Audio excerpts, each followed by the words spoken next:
Et voilà, je viens d'arriver à l'hôtel. On est le mercredi 6 octobre. Je me fais opérer dans 2 jours. Alors attendez, je vais me mettre à l'aise. Peut-être que c'est la dernière fois, une des dernières fois où j'enlève mon masque et où je me sens mal de l'enlever. Voilà. Mais bon, pour vous, je le retire. Alors, j'ai vu l'anesthésiste ce matin, c'est pour ça que je suis sur Paris, enfin je suis venu dans la région parisienne un petit peu en avance parce que j'avais pas le choix, il n'y avait pas de rendez-vous à distance. Donc il m'a posé différentes questions, je vais vous expliquer tout ce qui s'est passé. Il m'a posé des questions. Déjà il m'a demandé combien de fois j'ai été anesthésié dans ma vie. J'ai été anesthésié 5 fois, donc ce sera la 6e fois. Générale, 5 anesthésies générales. Je me suis fait opérer 2 fois des yeux pour strabisme, une fois pour l'appendicite et 2 fois pour les seins. Une fois pour mettre les implants et la 2e fois pour enlever un hématome. Donc là, ça sera la 6e fois. Je suis pas inquiète. Je stressais un petit peu au début, mais curieusement, plus on approche du moment fatidique, et plus je suis détendu, moins je suis stressé. Ce qui me fait juste chier, c'est vraiment la phase de réveil dans la salle de réveil. Je déteste. Vous savez, cette sensation où parfois vous avez envie de dormir, vous vous réveillez, il y a un truc qui vous... Comme un aimant, il y a un truc qui vous aspire et vous êtes coincé entre le sommeil et le réveil et tout paraît long, tout paraît lourd, tout paraît... Je déteste la phase de salle de réveil, c'est un truc... je n'ai pas hâte d'y être. Voilà. Donc il m'a posé des questions, si j'avais des allergies, qu'est-ce que j'avais comme traitement. Il m'a aussi demandé depuis quand j'étais trans. J'ai ri, j'ai pouffé de rire et j'ai dit que j'ai toujours été trans. Mais je pense que sa question c'était peut-être pour savoir si j'avais des hormones, depuis quand je les prenais. Donc j'ai répondu que je les prenais depuis novembre 2015. Vous y croyez déjà ? Depuis 2015 et on est encore là, je suis encore là en train de vous partager ma transition et tout, c'est ouf, c'est du chemin de parcouru. Ensuite, il m'a donné une ordonnance. Il m'a donné l'ordonnance de bétadine et en fait, je dois me laver complètement le corps entier, moi-même ici, avant d'aller me faire opérer à l'hôpital. C'est la clinique Hartmann à Neuilly-sur-Seine. Donc voilà, si vous vous demandez où est-ce que je serai. Normalement, comme je vous avais déjà dit, je rentre le vendredi matin. Normalement, si je passe le matin, je me fais opérer le matin. Et ensuite, je ressors le samedi. Le samedi, il m'enlève les mèches. On revient à l'hôtel. On reste un peu ici parce que je me vois pas faire la route le samedi en fait. Donc je préfère me garder une nuit de repos ici et repartir dimanche. Donc voilà, c'est comme ça que ça va se passer. Mes cheveux, c'est la catastrophe. Il y avait du vent et tout, c'est une catastrophe. Bref, alors, j'ai des consignes préopératoires à respecter. 6 heures avant l'hospitalisation, je dois stopper toute prise d'alimentation solide et les boissons pétillantes avec pulpe, le lait ainsi que les chewing-gums et le tabac.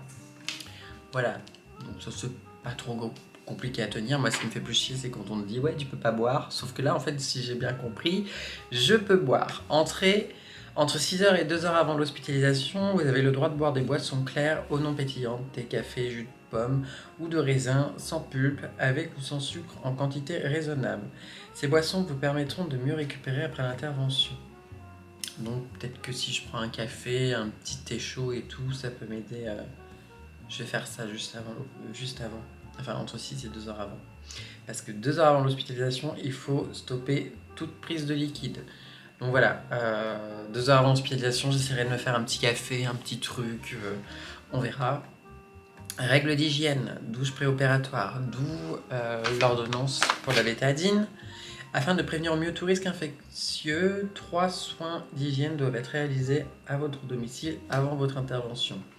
La douche préopératoire à l'aide des 2 flacons bétadine, Septivon en cas d'allergie et à la bétadine, prenant une douche la veille, au soir et l'intervention et le matin de l'intervention en remplaçant votre savon habituel par le savon antiseptique. Un shampoing la veille ou le matin de l'intervention avec votre shampoing habituel. Le brossage des dents le matin de l'intervention. Ça j'y ai pensé parce qu'il va être dans ma bouche, j'ai pas intérêt à buer de la gueule et j'ai intérêt à avoir les dents propres. Hein. La honte, surtout qu'en plus je serai en tournage. En fait c'est filmé pour Zone Interdite M6, vous savez j'avais déjà fait un premier épisode donc... Je vais avoir aucune décence. Mais ça, ils vont pas le mettre. Je pense qu'ils vont pas le mettre. Enfin, genre, ils vont pas me mettre charcuté sur M6, la gaffe. Non, ils vont pas faire ça. N'utilisez aucun cosmétique le jour de votre hospitalisation. Parfum, maquillage, crème. Le vernis doit impérativement être retiré si la chirurgie intéresse le membre supérieur ou le membre inférieur. Hein? Pas compris. J'ai pas enlevé mon vernis gel. Il faut que j'aille regarder ce que ça veut dire, le membre supérieur ou le membre inférieur. Alors, membre supérieur, ils nous disent que c'est le bras. Le membre supérieur, ce serait la cuisse. Donc logiquement, ils vont pas me faire chier. Si la chirurgie intéressait le membre supérieur, le membre inférieur. Autre recommandation, ôtez les prothèses, lentilles, appareils auditifs, appareils dentaires, etc. Ne mettez pas de bijoux, boucles d'oreilles, colliers, bagues, alliances, bracelets, piercings. Ah bon, je peux pas mettre ma montre de Lara au bloc opératoire. C'est pas possible, je peux pas faire ça. Oh, c'est dommage. Bon, je pense que c'est bon pour le vernis. De toute façon, j'y pense. Quelqu'un qui est opéré d'urgence, quelqu'un qui s'empale sur quelque chose, quelqu'un qui se casse une jambe, qui se fait une fracture ou je ne sais quoi, bah, on lui demande pas de se laver la bétadine et d'enlever son vernis. Je veux dire, c'est des opérations d'urgence, donc je pense pas que ça va poser problème. Combien j'ai payé pour l'anesthésiste? Alors j'ai un devis de 500 € à payer à l'anesthésiste. Et ma séance, enfin le rendez-vous là, j'ai payé 65 €. Je le redis, je ne passe pas dans le public, rien n'est remboursé. Je passe dans le privé. Voilà. Et étant donné que j'ai les moyens actuellement de me l'offrir, de me faire ce cadeau, je vois pas pourquoi j'irais me faire rembourser un truc et empêcher quelqu'un d'autre d'en profiter. Donc voilà. Et puis je préfère faire ça dans le privé. Et, je voulais vraiment ce chirurgien-là. Enfin bref. Ça, c'est plein de raisons personnelles. Ça fait 7 minutes quand j'enregistre. Voilà. Information médicale sur l'anesthésie. Qu'est-ce que l'anesthésie? L'anesthésie est un ensemble de techniques qui permet la réalisation d'un acte chirurgical.